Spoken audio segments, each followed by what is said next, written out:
క్రీస్తునందు ప్రియమైన వారలారా, శుభాలు. ఎలా ఉన్నారు? బాగున్నారా? నిన్నటి దినము ఎలా గడిచింది? ప్రభువుకు మహిమకరంగా జీవించారా? జీవించినట్లయితే ఆయనకు స్తుతులు. లేని ఎడల ఆయన మనల్ని క్షమించునుగాక. నేటి దిన ధ్యానాంశము కొరింథీయులకు రాసిన మొదటి పత్రిక 2వ అధ్యాయము 14వ వచనం. కొరింథీయులకు రాసిన మొదటి పత్రిక 2వ అధ్యాయము 14వ వచనం. ప్రకృతి సంబంధి అయిన మనుష్యుడు దేవుని ఆత్మ విషయములను అంగీకరింపడు. అవి అతనికి వెర్రితనముగా ఉన్నవి. అవి ఆత్మానుభవము చేతనే వివేచింపదగును గనుక అతడు వాటిని గ్రహింపజాలడు. దేవుని వాక్యాన్ని మన వినికిడిలో దీవించి ఆశీర్వదించునుగాక. చాలాసార్లు మనకొక ఆశ ఉంటుంది. ఏంటి అని అంటే దేవుని కార్యాలు తెలుసుకోవాలి అని. దేవుని కార్యాలు తెలుసుకోవటానికి కొంతమందికైతే దేవుని కార్యాలు ముందే తెలుసుకోవాలని ఆశ ఉంటుంది. ఇలా ఆశ పడటంలో తప్పు లేదు. నేను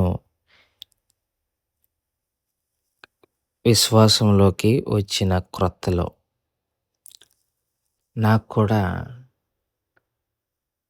దేవుని గురించి అంటే దేవుడు చేసే కార్యాలు ముందే తెలుసుకోవాలన్న ఆలోచన ఉండి ఒకరోజు విపరీతంగా ప్రార్థనలు కూడా చేసిన సందర్భాలు ఉన్నాయి.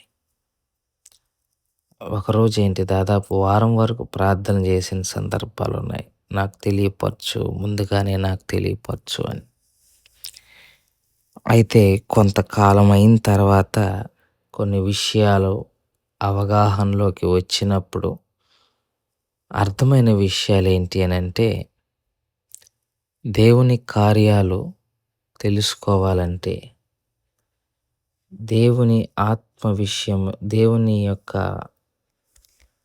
కార్యములు తెలుసుకోవాలి అని అంటే రెండు విషయాలు మనం గ్రహించుకోవాలి. ఒకటి, ఆత్మానుభవము లేనివారు దేవుని కార్యాలను గ్రహింపలేరు. 2, ఆయన ఎవరికి గ్రహింపగలిగే జ్ఞానం ఇస్తారో వారు మాత్రమే గ్రహింపగలరు. ఈ 2 మనసులో పెట్టుకోవాలి. దేవుడు కార్యాలు అర్థం కావాలంటే మొదట ఆ వ్యక్తికి ఆత్మానుభవం ఉండాలి. ఇక్కడ చెప్పిన వాక్యంలో అదే ఉంది. ఆత్మ విషయములను అంగీకరింపడు, అవి ఆత్మానుభవము చేతనే అని ఉంది. ఆత్మానుభవము అంటే ఆత్మలో, పరిశుద్ధాత్మునిలో ఎదుగు కొలది నీకు దేవుని కార్యములు అర్థమవుతాయి. దేవుని విషయాలు నువ్వు తెలుసుకోగలవు.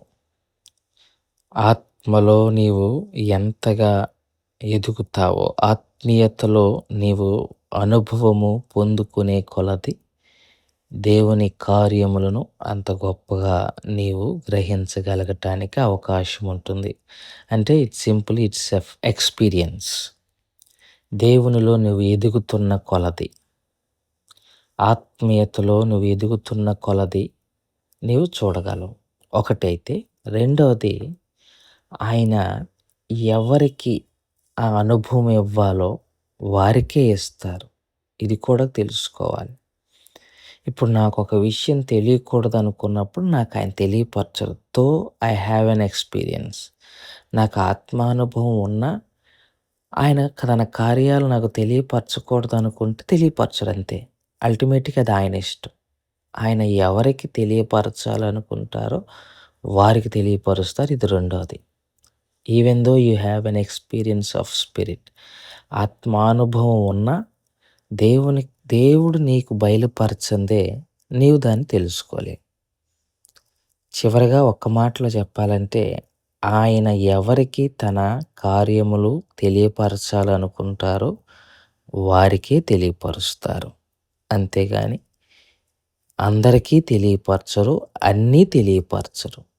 ఇది నీవు నేను గ్రహించాలి. ఉదాహరణకి మీకు అర్థం కావాలంటే, నాకు ఏది తెలియపరచాలనుకుంటారో అంతవరకే తెలియపరుస్తారు. అవతల వారికి ఏది తెలియపరచాలనుకుంటారో అంతవరకే తెలియపరుస్తారు. నాకు వారికి అందరికీ అన్నీ తెలియపరచరు. ఇది మనం తెలుసుకోవాలి. ఇది మనం గ్రహించుకోవాలి. అదే చెప్పాను గదండీ! ప్రార్థన జేసేసాను అని. ఒక 7 రోజులు ప్రార్థన జేస్తా ఉన్నా తలుపేసుకొని. తెలియపరచు, తెలియపరచు, తెలియపరచు అని. ప్రార్థన జేసుకొని ఏడో రోజు లేచి బయటికి వెళ్తానికి తలుపు తీస్తుంటే, అప్పటి వరకు ఆ తలుపు మీద వాక్యాన్ని నేను జూడల. అదే ఫస్ట్ టైం వాక్యం జూసా. అక్కడుంది. ఆయన ఎవరిని కరుణింపగోరునో వారిని కరుణించును అనుంది.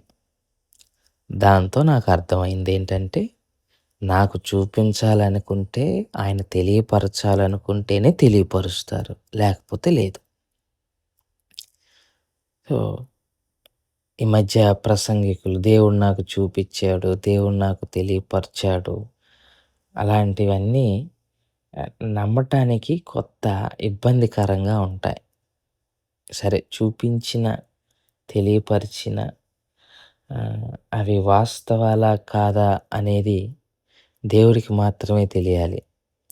కొన్ని కొన్ని సందర్భాల్లో మనము హ్మ్, ఉ దాన్నేమంటారంటే ఉప్పొంగిపోయే పరిస్థితొచ్చినప్పుడు కొన్నిసార్లు మనం అనుకున్నది కూడా దేవుడు అనుకున్నదే అన్నట్టుగా అనుకుంటాం.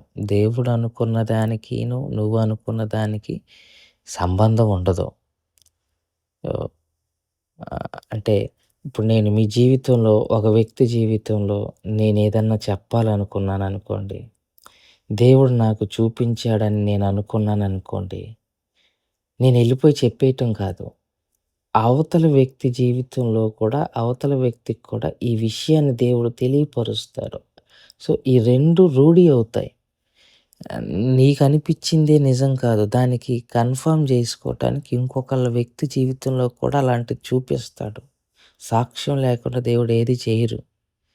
సో, దేవుడు చూపించాడు, చేశాడు ఇవన్నీ కాదు.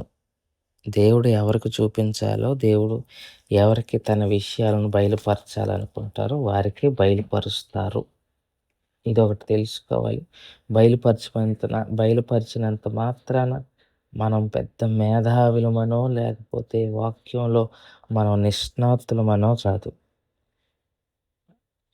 జస్ట్ దేవుడు మనకు చూపించాలనుకున్నారు అంతే.